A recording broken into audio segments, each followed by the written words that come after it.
go about setting the business up? What were the different steps? First is I'm a little bit of storyteller, so I have to write everything. So for 2-3 years I used to write this, tear it away, when I was doing my financial services business before I did it. So this was actually documented very beautifully, and a lot of things which was felt theoretical used to be torn away, as I started progressing in the place. We identified people who could help us set the first kitchen. So there was a chef who came from the US who was used to the hygiene and cleanliness standards of the American way of cooking. An Indian who has spent more than 10-15 years in a cruise liner.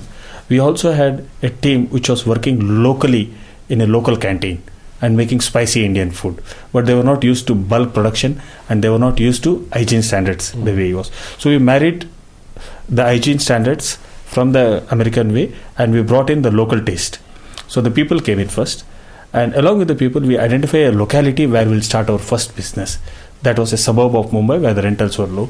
We also identified a central kitchen. We also identified a logistic van. So the basics or the foundations of this business were put. Chart wise, I had created a core team, and there were departmentals done like a typical multinational. The vendor management department was one person, but there was a vendor management. There was a franchisee management, one person, but he used to manage franchisee. There was a kitchen management, one person used to head it. There was accounts and finance separately done by somebody else. So we had these heads in whatever position they would from the core team. We had the team in place, we had the local region in place, and the business had to start. And what were the biggest challenges you faced at the beginning of your business? Yeah, when we started the business, it was beautiful. The moment the consumer saw that Goli Vadapav banner in a crowded location, crowd started thronging. From one store, we moved to 10 stores. But as we moved to 10 stores, the challenges started posing. Wastage was our biggest issue. We used to supply, say, 5,000 Golis to all our franchisee stores. At the end of the day, some 1,000 Golis used to get waste because the product didn't have a shelf life. Sometimes it used to be 1,000, sometimes it would be 2,000. So wastage was eating into our profitability and also was affecting our brand because it was not technologically done, it was manually done, the entire product. Second was pilferage. We used to make Golis and send to our franchisees 500 or 1,000. They used to make 2 Golis out of one, 2 patties out of one, and this was pilferage, again damaging the brand and damaging the finances. Third was non-standardization. As the mood of the cook changed or the chef changed in the kitchen, the taste used to change. So these are the kind of issues that we started facing. And then we also faced price fluctuations. The raw material prices used to go, but the finished goods products or the consumer's price never used to. So we used to get squeezed in between. How do you handle it? So at this juncture, we started working on various technologies.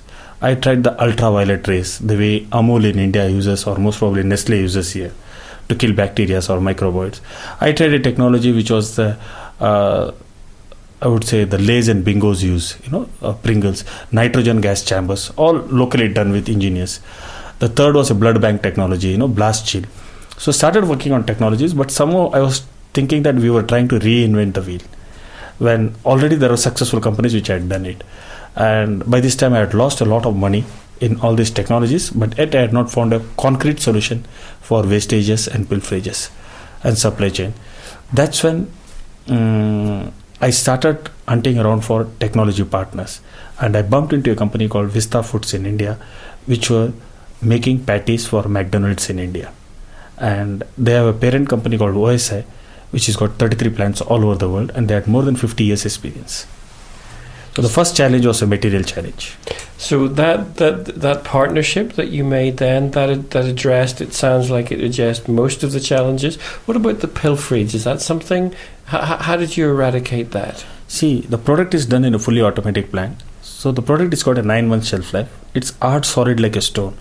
The moment you put it in a fryer and fry it, it becomes a patty, soft patty. So nobody can break it. And it's gram coated. So nobody can tamper with it. Okay. So wastage was gone and pilferage was gone. Because it is done by machine and computerized, every product tastes the same, standardized. So street food got American technology. Okay.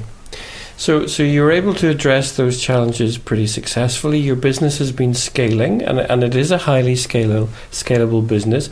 You mentioned before that you wanted a national business, but maybe an international or multinational business. Can we expect to see Goli in other countries? Yeah, the first focus is right now we are at 148 stores. And we are present in South India, we are present in Western India, we are just entering Northern India. I see at least 500 stores basic across India. Once we are able to do that, there are inquiries from Middle East, with a lot of Indian population, Singapore and UK and US. So we'll definitely cater to this population. And do you think there will be different challenges setting up your business in different countries in comparison with India? Yeah, everywhere you go, the business, because the world is very dynamic, it's changing also every day. So to a large extent, the solutions has to be region specific.